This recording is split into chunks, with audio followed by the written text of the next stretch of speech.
అప్పుల బాధలు వెంటాడుతున్నాయా? అయితే 6JVR వారి జాతిరత్నాలు ధరించండి. నమస్తే, వెల్కమ్ టు మనం టీవీ. నా పేరు వలి. ప్రస్తుతం నాతో పాటు శేఖర్ భాష ఉన్నారు, వారితో మాట్లాడదాం. శేఖర్ భాష గారు నమస్తే అండి. నమస్తే. శేఖర్ భాష గారు, డ్రగ్స్ కేసులో ప్రభాకర్ రెడ్డిని అరెస్ట్ చేశారు. అవును. Varalakshmi tiffin case. అవును. డ్రగ్స్ కేసులో అరెస్ట్ చేయలేదు ఆయన. అది వేరా? అది వేరు. డ్రగ్స్ కేసు కాదు. ఆ డ్రగ్స్ కేసులో ఉన్నప్పుడు ఆయనతో పాటు ఉన్న ఇంకొక ఫ్రెండ్, ఆయన వాళ్ళిద్దరు చాలా సంవత్సరాలు సన్నిహితంగానే ఉండేవాళ్ళు. సో ఆవిడ్ని యాక్చువల్గా లావణ్య ఇప్పుడు 45 రోజులు జైలుకి వెళ్ళింది కదా, అలాగే ఈవిడ 90 రోజులు వెళ్ళొచ్చింది ఆ డ్రగ్స్ కేసులో. A1 ముద్దాయి ఆవిడ, వరలక్ష్మి దాంట్లో. సో వచ్చిన తర్వాత మరి ఈయన మీద నన్ను పెళ్లి చేసుకుంటాను మోసం చేశాడో, లేకపోతే అసాల్ట్ ఏదో అని చెప్పి, అంటే అత్యాచారం చేశాడు అన్నట్టుగా కేసు పెట్టడానికి చూసినప్పుడు తగిన ఆధారాలు లేవని పోలీసులు భావించి అది సెక్షన్ 376 కాకుండా 354లో పెట్టినట్టుగా మనకి సమాచారం చూస్తున్నాం. అంటే దీంట్లో ఒక ప్యాటర్న్ మనం గమనించవచ్చు. మొత్తం A1 నుంచి A12 వరలక్ష్మి కేసులో అందులో 6 మందికి సంబంధించి ఇంకా డీటెయిల్స్ నేను గ్యాదర్ చేయలేదు, బట్ 6 మంది. అందులో ఈ 6 మందిలో 3 పేర్స్గా డివైడ్ చేయొచ్చు. ప్రభాకర్, అనురాధ ఒక పేరు, మస్తాన్ సాయి, లావణ్య ఒక పేరు, చింటూ అండ్ వాళ్ళ ఆవిడ ఇందు, వీళ్ళ ముగ్గురు 3 పేర్స్ అక్కడ దొరికినారు. దాంట్లో బేసికలీ పెడ్లింగ్ కేసులో కాకుండా మామూలు కొంతమందిని మామూలు పెట్టారు, కొంతమందిని పెడ్లింగ్లో పెట్టారు. అందులో అనురాధ ప్రధాన నిందితురాలుగా ఆవిడ జైలుకి వెళ్ళి రావడం జరిగింది. మీరు గమనిస్తే ఇక్కడ ఒక ప్యాటర్న్ ఏంటంటే, వీళ్ళు ఏ బిజినెస్ లేకపోతే ఏదైనా ఉద్యోగమో ఇవేమి చేసుకోకుండా దీంట్లోనే ఉన్న ఎస్పెషల్లీ మహిళలే అరెస్ట్ అయ్యారు. నువ్వు గమనిస్తే మహిళలే, ఒక లావణ్య కావచ్చు లేకపోతే అను కావచ్చు, వీళ్ళిద్దరే శిక్ష అనుభవించి వచ్చారు. ఎందుకు మిగతా వాళ్ళు మగవాళ్ళందరూ ఎందుకు అరెస్ట్ అవ్వట్లేదు అంటే, ఒకటి ఏంటంటే మేబీ ఒక కారణం, ఇప్పుడు డ్రగ్స్ తీసుకొచ్చే విషయంలో అబ్బాయిలను అయితే చెక్ చేస్తారు, అమ్మాయిలను అయితే చెక్ చేయరు, అమ్మాయిలు కదా అని చెప్పి జనరల్గా వాళ్ళకున్న కొంచెం ఆ ప్రివిలేజ్ ఏదైతే ఉందో మహిళా కార్డు వల్ల జనరల్గా పట్టించుకోకుండా వదిలేస్తారు అనే దీంతో వాళ్ళు చాలా ఈజీగా పెడ్లింగ్కి ఓన్లీ అమ్మాయిలనే పెడతారు, ముందు పెడతారు. పెట్టడమే ఉంది, వాళ్ళే వెళ్తున్నారు. అదేదో మనం ఒక కంపెనీ దాంట్లో వీళ్ళు ఎంప్లాయీస్ అనుకోవాలి. అలా ఎవరు కావాలంటే వాళ్ళు పోయి తెచ్చుకుంటారు. తెచ్చుకున్నప్పుడు ఇదిగో నీకు కావాలా నీకు కావాలా నీకు కావాలని చెప్పి ఎంత ఇచ్చే ఇది ఉంటుంది. అంటే వీళ్ళని కాదు, మామూలుగా చెప్తున్నా. సో వాళ్ళకి ఈజీ అయిపోతుంది. బట్ ఎప్పుడైతే వాళ్ళు ఒకసారి పోలీసు రాడార్లోకి వచ్చారో వాళ్ళ మీద నిఘా ఉంటుంది. ఒకసారి దొరికిన తర్వాత నిఘా ఉంటుంది. అలాగే లావణ్య మీద నిఘా పెట్టారు. ఇప్పుడు అను అయితే ఆ రోజు అదే కేసులో ఈవిడ తప్పించుకొని తిరుగుతుంది. మొన్న ఈనాడు ఆర్టికల్ కూడా మీకు చూపించాను. పరారీలో ఉన్న లావణ్య తర్వాత దొరికింది కరెక్ట్గా సికింద్రాబాద్ రైల్వే స్టేషన్. దొరకడం నేను ఓపెన్ చేయను బ్యాగు అది ఇది అని చెప్పినప్పుడు దాంట్లో మరి ఏం దొరికిందో అవన్నీ కూడా మనం చూసాం. సో ప్యాటర్న్ ఏంటంటే, డ్రగ్స్ పెడ్లింగ్కి ఫస్ట్ వెళ్ళి తర్వాత జైలు శిక్ష పడి బయటికి రాగానే వీళ్ళు ఏం చేస్తున్నారు, బతకడానికి వేరే సోర్స్ ఏదైనా కావాలి. మరి డ్రగ్ పెడ్లర్స్కి ఉద్యోగాలు ఎవరిస్తారు? ఇట్లా ఉన్నప్పుడు వాళ్ళు ఏం చేస్తున్నారు, సెటిల్మెంట్లకు దిగుతున్నారు. మస్తాన్ సాయి మీద ఈవిడ రేప్ కేసులు, అటెంప్ట్ మర్డర్లు ఈవిడ పెట్టింది. అదే సరిపోదు అన్నట్టు రాజస్థాన్ మీద పెట్టింది. సో ఎక్కడో ఒక చోట సెటిల్మెంట్ రావాలి, రాట్లా, డబ్బులు రావట్లేదు. మస్తాన్ సాయి దగ్గర నుంచి రాలా, మరి రాజస్థాన్ పెట్టింది, రాజస్థాన్ దగ్గర రాలా. ఓకే. సో ఇప్పుడు బండారం అంతా బయటపడిపోయింది. ఇంకొకరి మీద పెట్టడానికి అంత ఈజీగా ఎవరు ఒప్పుకోరు. అలాగే అను, ఈవిడ ఇప్పుడు ప్రభాకర్ రెడ్డి మీద పెట్టింది. ఓకే. సో ఎంతో కొంత బేసికలీ వాళ్ళ ఏమి లాలుచీలు ఉన్నాయో మనకు తెలీదు. బట్ ఈవిడ కేసు అయితే అంత స్ట్రాంగ్గా లేదు. 354 పెట్టారు సెక్షన్, అది పరిస్థితి. దానికోసం అరెస్ట్ అయితే తప్ప డ్రగ్స్ కేసులో Prabhakar Reddy arrest. Okay.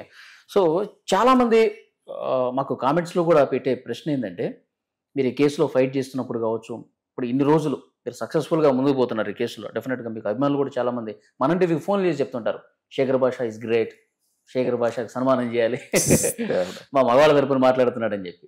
So అయితే ఈ కేసులో మా మగాళ్ళు అనకండి, నేను ఆడవాళ్ళ తరపున కూడా మాట్లాడుతున్నాను, ప్రీతి తరపు నుంచి కూడా అంతే ఫైట్ చేస్తున్నాను. అండ్ ఇంకొకటి చెప్పిన, ఆడవాళ్ళు చాలా గుర్తుపెట్టుకోవాల్సిన విషయం, మీ అన్నయ్య, మీ తమ్ముడు, మీ నాన్న, మీ కొడుకు, వాళ్ళ భద్రత కూడా ఇంపార్టెంటే. ఎందుకంటే వాళ్ళు గనక చితికిపోతే మీ లైఫ్లో కూడా ఆ ఎఫెక్ట్ పడుతుంది. సో మీరు కనుక ఈ కాజ్కి సపోర్ట్ చేస్తే, మీ ఎంతమంది తెలుసా నాకు వాళ్ళు, మా అన్నయ్య ఇట్లా ఒక అమ్మాయి అన్యాయం చేసింది, మా అన్నయ్య మీద తప్పుడు కేసులు పెట్టిందని చెప్పి అనే చెల్లెళ్ళు ఉన్నారు, అనే అక్కలు ఉన్నారు, మా తమ్ముడు ఇట్లా అయిపోయాడని చెప్పి లండన్ నుంచి ఒక ఆవిడ ఫోన్ చేసి మా తమ్ముడి మీద ఇట్లా ఇంత నీచమైన కేసులు పెట్టి డబ్బులు ఎక్స్ట్రాక్ట్ చేస్తుంది ఒక అమ్మాయి అని చెప్పి. అలాగే వాళ్ళ నాన్నల్ని కూడా కొంతమంది ఇట్లా బెదిరించిన నేపథ్యంలో కూతుళ్ళు. అవును. సో ఇది మగాడి కోసం మాత్రమే అనుకోకండి, ఒక ఫ్యామిలీ, అక్క కావచ్చు, చెల్లి కావచ్చు, తల్లి కావచ్చు, వీళ్ళందరూ కూడా ఆ మగాడు కనుక చితికిపోతే, ఒక్క మగాడు చితికిపోతే ఫ్యామిలీ చితికిపోతుంది. అదైతే గుర్తుపెట్టుకోవాలి. అవును. సో ఫ్యామిలీ కోసం చేస్తున్నాం అన్న ఫైట్ అనుకోండి. ఇది నిజంగా చెప్తాను కదా, ఇలాంటి ఆడవాళ్ళ వల్ల నష్టపోయేది మగాడు కదమ్మా, చితికిపోయేది ఒక ఫ్యామిలీ. ఫ్యామిలీ చితికిపోతే అల్టిమేట్ గా సమాజం మీద. ఒక ఫ్యామిలీ సక్రంగా ఉండాలంటే మనం ఖచ్చితంగా మగాళ్ళకి సపోర్ట్ చేసి ఇటువంటి కాజ్ కోసం జస్ట్ వెళ్ళి కేసు పెట్టి తీసుకో, ఎందుకు తీసుకో, దానికోసం మన ఫైట్. ఓకే. సో ఫైనల్గా నేను ఇంతకుముందు అడగబోయే క్వశ్చన్ చాలా మంది అడిగేది, రాజ్ తరుణ్ ఎప్పుడు బయటకు వస్తాడు, ఎప్పుడు క్లియర్ కట్ గా రాజ్ తరుణ్ బయటికి రావడానికి ఏదో రాజ్ తరుణ్ లోపలేసినట్టు చెప్తున్నావు. కాదు, అట్లా కాదు. ఇప్పుడు మీరేమో బాగా ఫైట్ చేశారు, కేసును కొలికి తీసుకొచ్చారు. ఓకే, మీరు ఒకవేళ మళ్ళీ అడుగుతున్నాను, బిగ్ బాస్ లోపలికి పోతే ఈ కేసు సంబంధించి బలంగా మాట్లాడితే మీడియా కూడా కొన్ని ప్రశ్నలు వేయాలి, అదోకే. కానీ మీరు లోపలికి వెళ్ళిన తర్వాత, నేను లోపలికి వెళ్ళిన తర్వాత వలి ఉన్నాడు ప్రతి నేను చెప్తున్నాను, ప్రతి ఛానల్లో యాంకర్ ఉన్న ఎవిడెన్స్ ని కళ్ళు పెట్టుకొని చూసి గట్టిగా మాట్లాడండి, అవునండి చెప్పి టాపిక్ డైవర్ట్ చేస్తే డైవర్ట్ అయిపోకండి, stand on the point, bring her to justice. ఎందుకు చేసావు? లేదండి అలా లేదే, చాలా క్లియర్ కట్ గా ఇలా మాట్లాడుతున్నావే అంటే, లేదండి చింటూ నాకు తండ్రి అంటే, తండ్రి లాంటి వాడా, నువ్వు ఒక్కసారి ఇరిపిస్తా, ఏంటి తండ్రి లాంటి వాడితే ఇట్లా మాట్లాడతారా? సరే నువ్వు డ్రామా ఆడాలనుకున్నా కూడా ఇట్లా మాట్లాడతారా? ఇది జర్నలిజం. గుచ్చి తట్టి అడగాలి, అప్పుడే మీకు రేటింగ్స్ వస్తాయి. రేటింగ్స్ అనే కదా, ఒక ఎథిక్స్, ఒక నిజం కోసం మాట్లాడిన వాళ్ళు అవుతారు. ప్రతి ఒక్కళ్ళు, ప్రతి జర్నలిస్ట్ గుర్తు పెట్టుకోండి, ఇలాగ అడగాలి అంతే. ఇప్పుడు రాజ్ తరుణ్ రావాల్సిన అవసరం లేదు, ఆయన రాకపోవడం మంచిది అంటారా? శేఖర్ భాషాగా, రాజ్ తరుణ్ ఫ్రెండ్ గా మీరేం చెప్తారు? ఆయనకి తప్పదు, బయటకు వస్తాడు, రాజ్ తరుణ్ వస్తాడు, మాట్లాడతాడు. కాకపోతే రెండు రకాలు ఉంటాయి దాంట్లో. ఇప్పుడు ఒక సినిమా యాక్టర్కి తన సినిమాలు రిలీజ్ అవుతున్నప్పుడు ప్రమోషన్కైనా రావాలి కదా. మరి ప్రమోషన్కి మాత్రమే వస్తానంటే మనం జర్నలిస్ట్ సోదరులు ఊరుకోరు కదా. వచ్చినప్పుడు ఖచ్చితంగా ఈ క్వశ్చన్లు అడుగుతారు కదా. సో ఆయన తప్పించుకోలేడు, ఖచ్చితంగా వస్తాడు, వీటన్నిటికి కూడా ఆన్సర్ చేస్తాడు. అంతెందుకు మొన్న ఒక ప్రెస్ మీట్ పెట్టారు కదా రాజ్ తరుణ్ సినిమా లాంచ్ కోసం. అప్పుడు సినిమా గురించి అడిగిన క్వశ్చన్లు తక్కువ, దాని గురించి అడిగిన క్వశ్చన్లే ఎక్కువ. భయ్యా సినిమా కోసం వచ్చానంటే వదిలే ప్రసక్తిలే, ఇన్ని కెమెరాలు వేసుకుని ఊరికే వచ్చామా, RRR కూడా ఇన్ని కెమెరాలు. సో ఖచ్చితంగా ఆయన మీడియా ముందుకు వస్తాడు. ఆయన సినిమాలు రాబోతున్నాయి. అండ్ బేసికల్ ఆయన రాకపోవడం అబ్జర్వ్ చేశారా? రాకపోవడానికి కారణం ఏంటంటే, ఇప్పుడు షూటింగ్ లో నిజంగానే బిజీగా ఉన్నాడు. ఓకే, డే అండ్ నైట్ షూటింగ్లు జరుగుతున్నాయి. అది ఇంకొకటి మీరు ఒకటి అబ్జర్వ్ చేస్తే, కరాటే కళ్యాణ్తో ఫోన్ కాల్ మస్తాన్ సాయి మాట్లాడేటప్పుడు ఎక్కడో ఒక ఎండ్ ఉండాలండి. ఆ టైంలోనే నేను వచ్చి మాట్లాడతాను, లేదంటే కనుక నన్ను టార్చర్ పెట్టడం స్టార్ట్ చేస్తుంది అని అన్నాడు. మీకు అర్థమైందా? ఆ ఎండ్ పాయింట్ ఎప్పుడు ఉంటుంది? రాజ్ తరుణ్ ఆ ఎండ్ పాయింట్ లోనే వస్తాడా, లేకపోతే ఎప్పుడైనా రావచ్చు అంటారు? ఎండ్ అయిపోయి అది ఎండిపోయింది కూడా, ఎప్పుడో అయిపోయింది. ఓకే, మరి ఇప్పుడు రావచ్చు కదా. మరి అదే అంటున్నారు రాజ్ తరుణ్. కాదు, మస్తాన్ సాయి, ఇప్పుడు మస్తాన్ సాయిని వేరే కేసులో అరెస్ట్ చేశారు. దానికి ఈవిడ డైరెక్ట్ గా పెట్టిన కేసు కాదు, లావణ్య మన్నేపల్లి డైరెక్ట్ గా పెట్టిన కేసు కాదు మస్తాన్ సాయి మీద. మస్తాన్ సాయి అదేది విజయవాడ డ్రగ్స్ కేసులో ఏదో సంబంధం ఉందని వాళ్ళకి ఇన్ఫర్మేషన్ ఇచ్చిన కేటగిరీలో, ఇదిగో అక్కడ దొరుకుతుంది పోయి తెచ్చుకోరా అంటే వీడు పోయి తెచ్చుకున్నాడు, కాబట్టి నువ్వు ఎలా ఇన్ఫర్మేషన్ ఇచ్చావు, వాటి డీటెయిల్స్ చెప్పన్నట్టుగా అతన్ని ఇప్పుడు పెట్టారు. కాకపోతే మనకి సర్ప్రైజింగ్ విషయం ఏంటంటే, ఈవిడ గురించి కన్ఫెస్ చేసిన నెక్స్ట్ రోజే ఆయన అవడం. సో మేబీ ఈవిడ డీటెయిల్స్ అంటే, మస్తాన్ సాయి అక్కడ డ్రగ్స్ దొరుకుతుందని చెప్పి ఇన్ఫర్మేషన్ ఎలా ఇచ్చాడు, మస్తాన్ సాయి ఇక్కడ దొరుకుతాడన్న ఇన్ఫర్మేషన్ ఈవిడ పోలీసులకు ఇచ్చి ఉండొచ్చు. సో ఇన్ఫర్మేషన్ ఇచ్చి ఉండొచ్చు, బట్ ఈవిడ కేసు పెట్టడం వల్ల అతను లోపలికి వెళ్ళాడు అనేది కాదు కాబట్టి. బట్ ఈవిడ ఏదో రకంగా పోలీస్ వ్యవస్థలో ఈవిడకున్న ఇన్ఫ్లుయెన్స్ అంటారు, ఫ్రెండ్స్ ఉన్నారు కదా, కొంచెం సన్నిహితమైన ఫ్రెండ్స్ అని చెప్పి మస్తాన్ సాయి చెప్పాడు కదా మనకి.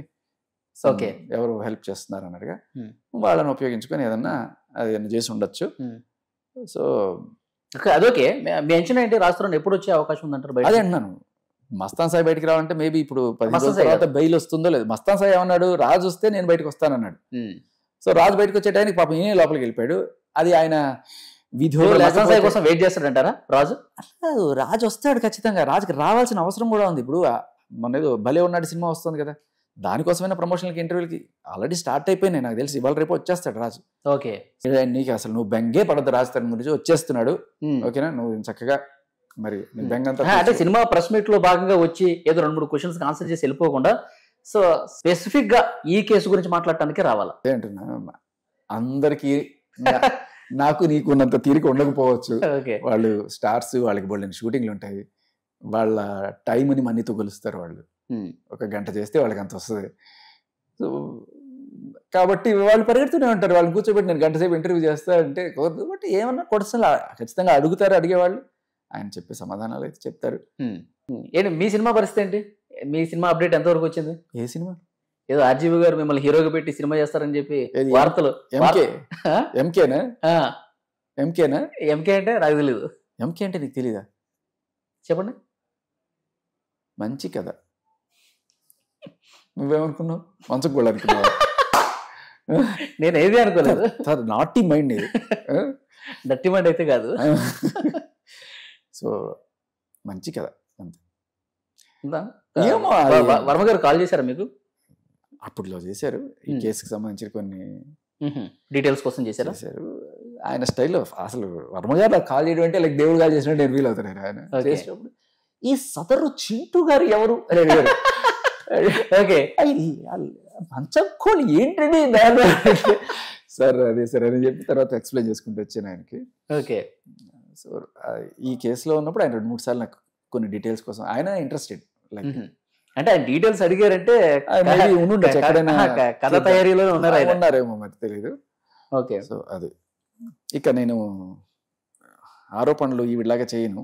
ఏదైనా చెప్పినా కూడా ఆధారాలు ఇచ్చేసే వెళ్తాను మీకు. ఇందాక చెప్పాను కదా, మంచం కోళ్ళ గురించి అంత దారుణమైన డిస్కషన్ అయిన తర్వాత చింటూ నా తండ్రి లాంటి వాడు అన్న తర్వాత చిచ్చి అని చెప్పి నాకైతే నేను యాంకర్గా ఉంటే టూ అని ఊసేసి వెళ్ళిపోతా. అయినా కూడా మన వాళ్ళు చాలా పేషెన్స్గా విన్న వాళ్ళందరికీ కూడా మీ సహనానికి సెల్యూట్. బట్ అంతకన్నా దారుణమైన విషయం ఏంటంటే సొంత తల్లితోటి ఎవరైతే నా మొగుడు అని చెప్పి ఇప్పుడు రాజ్ తరుణ్ అంటుందో ఆ రాజ్ తరుణ్కి అక్రమ సంబంధం అంటగట్టి బజారు బూతులు తిట్టిన మహా మహిళ ఆ భాగవతం నేను మీకు ఇప్పుడు వినిపిస్తా. సో వాళ్ళు వీళ్ళని ప్రతి వాళ్ళ మదర్ని ఈవిడ ఇంత నీచంగా తిడుతుంది. రాజ్ తరుణ్ వాళ్ళ మదర్ని ఎంత దారుణంగా తిట్టిందో మనం అక్కడి నుంచి అసలు మన పోరాటం మొదలెట్టాం. ఇదే చోట రాజ్ తరుణ్ వాళ్ళ మదర్ సారీ చెప్పించాం. Sorry to Raj Tarun mother, sorry to Nagarjuna ఇద్దరికి చెప్పించాం మనం. ఇప్పుడు మస్తాన్ సాయి వాళ్ళ మదర్ని ఎంత నీచంగా మాట్లాడిందో ఒక్కసారి. మీ మమ్మీ దర్గా ముందు బయట చాచుకొని సంపాదించినవే కదా మీరని చెప్పి నన్ను మాటలు ఉన్నాయి. నా దగ్గర టెక్స్ట్లు కూడా ఉన్నాయి, మెసేజ్లు కూడా ఉన్నాయి. మీ మమ్మీ బయట జాచి సంపాదిస్తే కదరా నువ్వు ఇది ఎంత చేస్తున్నావు అని చెప్పి నన్ను నోటికి వచ్చినట్టు. నువ్వు ఆ గుంటూరులో ఆ హోటల్ ఏదో ఉంటే ఆ హోటల్ వాళ్ళ నానే గారా మీ అమ్మ నిన్ను వాళ్ళకి పుట్టావు మీ నాన్నకి పుట్టావు అని ఎంత పని తట్టంటే నేను అసలు మామూలుగా ఎరిపించాను అనమాట దాన్ని. సో అప్పుడు కొట్టాడు మస్తాన్ సాయి. నన్ను అన్న మాటలు ఎవడన్నా వింటే అది ఇంకా నేను చెప్తున్నా కదా, నేను వాళ్ళ అమ్మతో మాట్లాడాను. వాళ్ళ అమ్మోళ్ళు కూడా నాకు ఫస్ట్ లో అన్ని చెప్పారు, అన్ని యాంటీగా దాని గురించి అవి కూడా ఉన్నాయి. వాళ్ళు అదే నేను వాళ్ళతో మాట్లాడితే వాళ్ళ అమ్మ నాకు అన్ని విషయాలు చెప్పింది. అంటే అదే ఒక అబ్బాయి చచ్చిపోవడం ఇలా ఇవన్నీ జరగడం ఇవన్నీ చెప్పడం వల్ల వాళ్ళ అమ్మ నీకు రాసుకోవాలని ఇంట్రెస్ట్ ఉందా హీరోతో అని చెప్పి కన్న తల్లిని అంటుందండి. కన్నా నీచం వాళ్ళ అమ్మని రాజ్ తరుణ్ వాళ్ళ అమ్మని తిట్టి మస్తాన్ సాయి వాళ్ళ అమ్మని అరే నీ కన్న తల్లిని కూడా నువ్వు తిట్టుకునేంత నీచురాలువా నువ్వు. నిజంగా దారుణం అండి. కూర్చోబెట్టండి, ఇలాంటి సంస్కారవంతమైన వాళ్ళతోనే మనం ఇంటర్వ్యూ చేయాలి. కూర్చోబెట్టండి వాళ్ళు, మీరు కూర్చోబెట్టండి. న్యాయం చేస్తున్నారు కౌంటర్. ఇట్లాంటి మనిషి ఇప్పుడు ఇంకా మీకు ఏం చెప్పాలి నాకు అర్థం. అయినా కూడా మీరు ఇంత తెలిసినా కూడా మీరు చేస్తున్నారంటే నేను అదే అంటున్నాను. సరే మీరు ఏమన్నా చేయండి, కానీ అడగనైనా అడగండి. కనీసం అడగడమైనా ఇప్పుడు ఆవిడ దాటేస్తుంది మాట. వలి నువ్వు ఎంతమందిని చెప్పావు? నువ్వు దాట వేస్తే దీనికి సమాధానం చెప్పండి. దీనికి సమాధానం చెప్పిన తర్వాత మీరు ఏదన్నా అడగదలుచుకుంటే అడగండి. అదే అంటున్నా. ఇప్పుడు నా మీద ఆరోపణలు అయినా కూడా చేసినప్పుడు ఒక్క ఆధారం చూపించి నేను చూపిస్తున్నాను కదా ఆధారం. నువ్వు ఎవరైతే మేము కొట్టుకుంటాం అన్నప్పుడు మరి మీరు ఎవరన్నా ఇబ్బంది పెట్టారని చెప్పి శేఖర్ భాష ఇబ్బంది పెట్టాడని చెప్పి 10 సెకండ్ల 100 సెకండ్లు తీసుకోమన్నా. వీడియో ఉంది ఆడియో ఉంది నేను పంపిస్తానన్నారు, పంపించండి. అదే కదా, అదే అంటున్నా. ఇప్పుడు ఆవిడికి జరిగిన ఎక్స్పీరియన్సెస్ ఏవైతే ఉంటాయో అవన్నీ కూడా అన్వయించుకొని మన కథలు చెప్తా ఉంటది. అది ఆవిడకి ఎవరో అట్లా చేసి ఉంటారు, అది దాంట్లో క్యారెక్టర్లు మార్చి మనకని చెప్తా ఉంటది అనమాట. ఎదుటి వాళ్ళ మీద రుద్దేస్తున్నారు. పాథలాజికల్ లయర్ సెంటర్ వెళ్ళి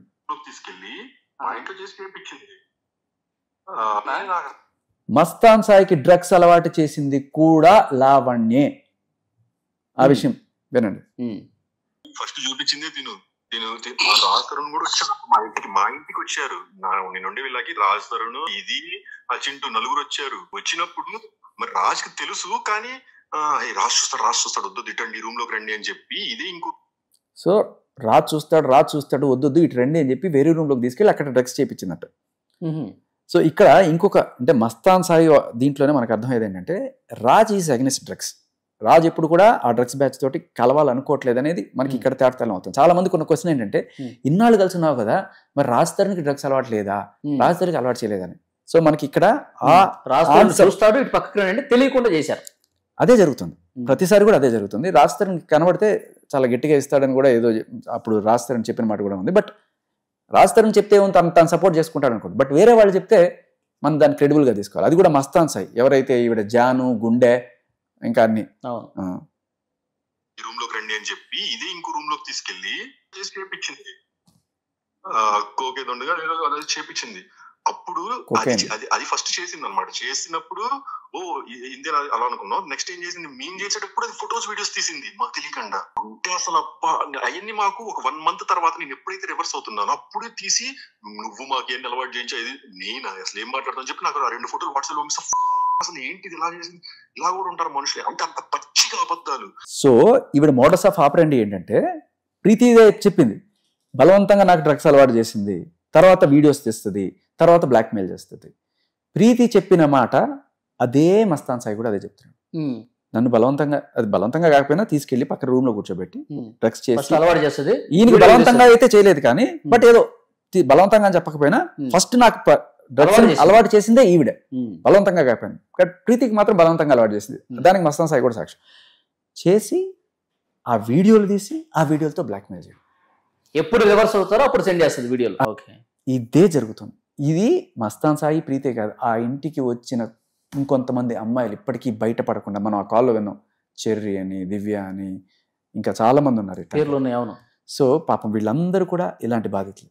ఇంటికి వస్తే డ్రగ్స్ అలవాటు చేయడం, వీడియోలు తీయడం, ఇంకా తర్వాత అమ్మాయిలు అయితే వాళ్ళని చాలా దారుణంగా వాడడం ఇలాంటివి. ఓకే, బయటికి రావట్లేదు. బాధితులు ఎక్కువ ఉన్నారని చెప్పి మనకు అర్థమైంది చాలా క్లియర్ కట్ గా. వాళ్ళు ఎందుకు బయటకు రావట్లేదు, ఎందుకు వస్తారు?